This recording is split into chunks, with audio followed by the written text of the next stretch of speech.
Hello all, my name is Sam, or Samuel, whichever you prefer, and welcome to my attempt at a Pokemon Y version Felines only hardcore Meowlock challenge. If you're watching this before the K9 challenge video, I strongly suggest watching that one first. I'm much less jaded with Kalos in that one, and consequently, we'll be breezing through a lot of the story points in this video. Writing back-to-back scripts of the same region is hard, so all I can say about Kalos is that it's fun and very French, that's all. While playing through the K9 only challenge and just having a blast, there was a small nagging meow at the back of my head the whole time. While the K9 challenge offered a pretty diverse range of choices and gave me nearly full coverage, the Feline challenge gives me much less to work with, and a glaring weakness to fighting. If you think I'm exaggerating on the stark contrast between these runs, let me put them side by side. Alright, so with my puppers I have Fire, Psychic, Steel, Fighting, Normal, Fairy, Dark, and Eevee. And with the Meowsers, I have Fire, Psychic, Normal, and Dark. And that's it. With 4 out of 5 of them being weak to fighting, and 4 of them never having been used by me before, the road ahead is daunting. I'll be using the standard hardcore Nuzlocke rules, which will be posted in the video description, but they're basically as follows. First encounter per route, Faint is dead, game mode set, no item in battle, no overleveling past the next gym. Mega evolution, no. Alright, with all that out of the way, let's see how it went. No parler français, only anglais. Stop. Spiel time. Gender, boy. Hair, dark. Swagger, undeniable. I choose the name Sam, for now. Mom left the window open and the f***ing birds got in. Again. Having just completed a Kalos run, I'm really just mashing A and looking at my phone. Until I get here, where my new best friends ask me what I'd like them to call me. And because I busted up every time I read them call me Master in the previous run, I have them call me Daddy. Call me Daddy. I choose Froakie as my starter, that way Serena gets Chestnut, and therefore, a fighting type just to make my life a nightmare. You know, for content. Shauna fight, Pidgey fight, Bunny catch. Shauna makes observation of the century, then I run straight to Route 22 to snatch up my first kitty. A Litleo. For the K9 challenge, I named each of my team after the type of K9 they were, so I'm doing the same with this challenge, and Litleo is named Cat. With only Cat as my team member for the first gym, I decided to start doing some super training and special attack to buff his Ember up. With special attack pretty jacked and Cat edging level 13, I take Viola on. I pop off one workup before Surskit does an uncomfortable amount of damage with Bubble, so I have to cut the prep off and throw a headbutt, which leaves Surskit in the red, but lands the flinch thankfully. So the next turn, another headbutt takes Surskit down. Vivillon lives on a sliver from an Ember and infests us, but it's to no avail as a second Ember finishes Viola off, and earns us a pretty easy peasy first badge. Right outside the town on Route 4, I can get my next encounter, a cute little skitty. I catch her and name her after her breed, Cat. Something, the power's out, something, people walk past. Haha, funny meme. Professor Sycamore throws Kanto at me in succession, and after seeing how lame they are, he's all, here, have one. And I'm like, no, please, I've seen how weak they are. And he's all, haha, no, I insist. This goes on for several minutes before I finally take the Bulbasaur and name him Doug. Doug goes right in the box next to Dog. My next encounter happens right next to Scamelot Mansion on Route 6. A cute little Esper with nightmare eyes, who I've taken the liberty of naming Cat after his breed. The rich flaunt their disgusting elegance by launching some barely visible daytime fireworks. I come across this horde battle of Sevipers with a lone Zangoose in the back, and it's a really cool feature that the Sevipers will actually gang up on Zangoose. Right afterwards, I'm greeted with my next encounter. I'll stop for a second and pop off some cat facts. Absol is guessed to be based off of a Chinese mythological beast named Baize or Beize or however it's pronounced. But Buzu is described as a couple of different animals, and Wikipedia has the word cat in it, so I've decided to blindly accept that Absol is a cat, and you can't change my mind. After nearly getting walled in the first training in the Silage City gym, I decide I can't just stroll through all willy-nilly. So I snatch up Rock Smash and destroy Cat's attack and speed with super training. I stroll into Grant, leading with Cat. Single Rock Smash kills Amora, and when Tyrant comes out, I get a double team off, and Tyrant misses a Rock Tomb. Unfortunately, that luck doesn't continue, and Tyrant cuts through the evasion twice with 2 more Rock Tombs as Grant heals him up from the red. So I had to bring Cat out, just to throw a charm or two and let Rocky Helmet chip a tiny bit. Once Cat is down to 10 HP, I bring out Cat, who does a quick fake out to chip just a sliver more, and then land a sweet crit Psybeam to end the battle. Not super clean if I'm being honest, but a badge is a badge. Cat evolves to Meowstic after the battle and tries to learn Psyshock, to which I give a hearty no. I see Feint used for its intended purpose for the first time ever, with Karina as it busts through a protect that Cat had up, while I was just scouting what it wanted to do. I thought it'd be funny to have all my friends calling me daddy, until Tyranno did. Now I think it's hilarious. Cat gets a neato evolution thanks to a shiny stone I snatched up in Reflection Cave. Cat bonks his way to the Shalor gym trainers with some Psybeams, and he is literally the only member not weak to fighting. With the skate park fully assembled, I roll up to Karina with no other plan than Psybeam. I start with a fake out, not realizing that Mienfoo has inner focus, and take a fake out in return. Thankfully, I take very little damage and take her out the next turn. The following turn, Machoke goes down to another single Psybeam. Hawlucha's last and is normally a very intimidating foe, so I opt to try and charm it down first before firing off a few Psybeams, with Karina healing there to stall things a bit, but my fears were unfounded as Flying Press does barely anything, and eventually succumbs. Karina grinds a badge into my possession and I proceed back to Waste of Taxpayers' Money Tower, where I actually lose against Karina from a crit. Seems unfair, but okay. Since none of my available cats can learn Surf for whatever reason, I run outside of town and pick up a Slowpoke, who I name Water Cat, because what is Slowpoke if not just a water cat? Serena puts up a decent enough battle, but until she gets that fighting typing, I'm really not too concerned. I swing my way up to Ramos and have Cat leading the prowl, still only with Ember. At the time, believe that will be enough to burn his gym to the ground. But because Acrobatics is just an absolutely amazing move, Cat is left in the orange against the incoming Go-Goat. So I switch over to Cat to charm it down before switching into Cat to start setting up Swords dances. After 2 dances and with Go-Goat chipped down to nearly half from Cat's rocky helmet, a slash one-shots both Go-Goat and Weepinbell for an easy breezy 4th badge. This grunt barring my path helps Cat evolve to a Pyroar, giving him a huge power boost. During the K9 run, I bought like 30 waters from this guy, not realizing he was gouging me, so I wised up and only bought 20. Sucker. I wipe Flair's operation out and run back to buy a boatload once the swindler drops the price. Unfortunately, doing all the story garbage and whatnot, 3 out of 4 of my team members are at the level cap, leaving just Cat at level 35 to take on all the trainers before the leader. I swap them all around annoyingly to try and spread the experience and edge them all to nearly 38. Since I know Clemon is the most challenging gym, if not the biggest challenge of the game, I open with Cat against Emolga and throw up a light screen as she volt switches into Magnetron. With the light screen up, I start firing off Psybeams. Unfortunately, Magnetron does get the electric terrain set up, which is scary, even with my light screen running. Magnetron is confused and fails to check though, and not wanting to put Magnetron into potion range, I switch over to Cat to finish the mag off with a quick Ember, after taking about half damage from a Thunderbolt. Light screen ends though as Heliolisk comes out, so I have to switch to a healthy team member to eat another turn of the electric terrain. Cat comes in and lives on 10 HP with her job for the battle done. I switch over to Cat, who takes a quick attack the Heliolisk tried finishing Cat off with. Slash brings Helio down to a little less than a 4th, and then rocks Cat with a bananas Thunderbolt, sending him down to 7 HP. Knowing that Helio will go for another quick attack that I can't outspeed, I switch to Cat, who finally takes the Heliolisk out with a return, and just in time, Cat learns Flamethrower, finally replacing Ember.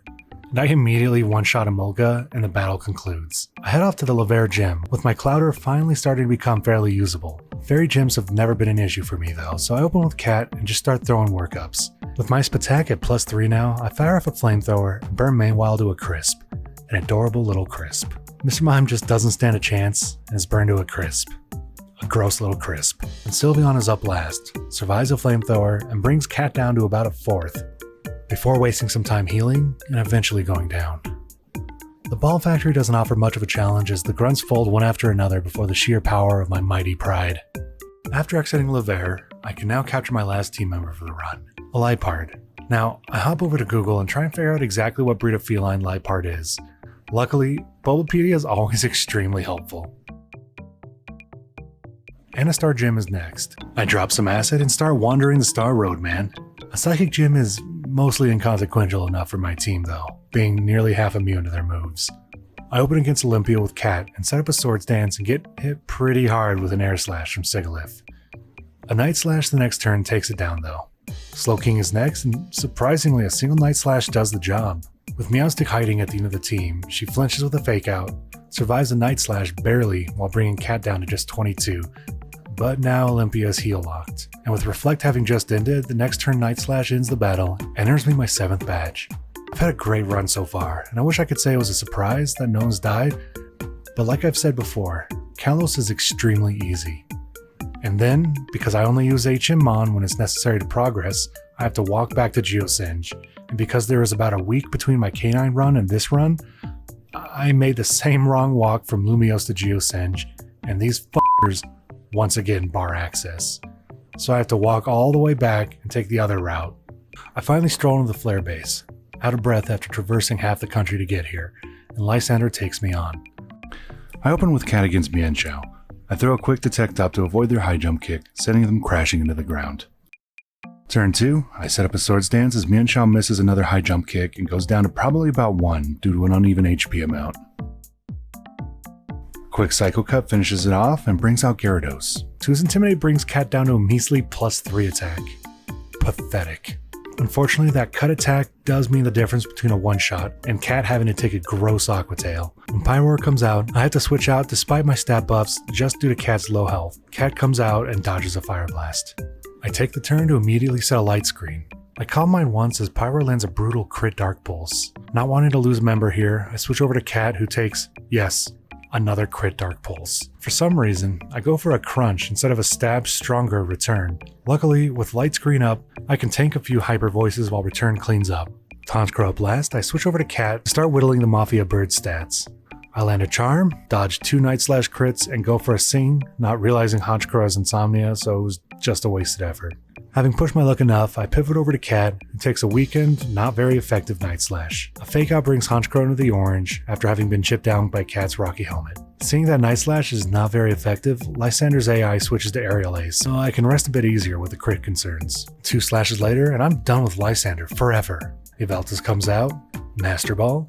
They're named Cat, and now my team is stacked. But I did have to bring along Water Cat just to fill the party to 6, otherwise I would have started the next battle with Yveltal at the head of the party, and that certainly won't do. Lysander somehow comes back after the stomping I gave him before. Mienshao comes out again and I lead with Cat, and charm as Mienshao lands a high jump kick. Cat is insanely good though and only loses 22 health.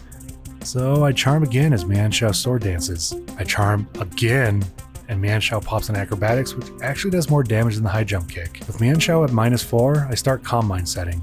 With 4 Calm Mind set and Mienshao now having danced twice, I start my sweep. Mienshao goes down to a Psychic, as does Pyroar. Honchkrow gets a Thunderbolt to the face, and with Gyarados out, I know this is what it was all for.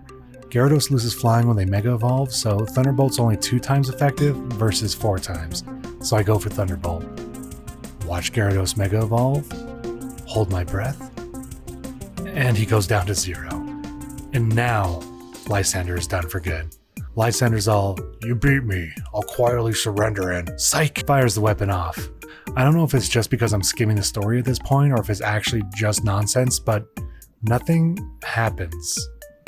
I don't know, whatever. Papa Sycamore throws Kanto at me again, and I'm just shaking in my boots over the upcoming rival rush. My fears were unfounded though, because with my team now versatile enough, they went down simply enough.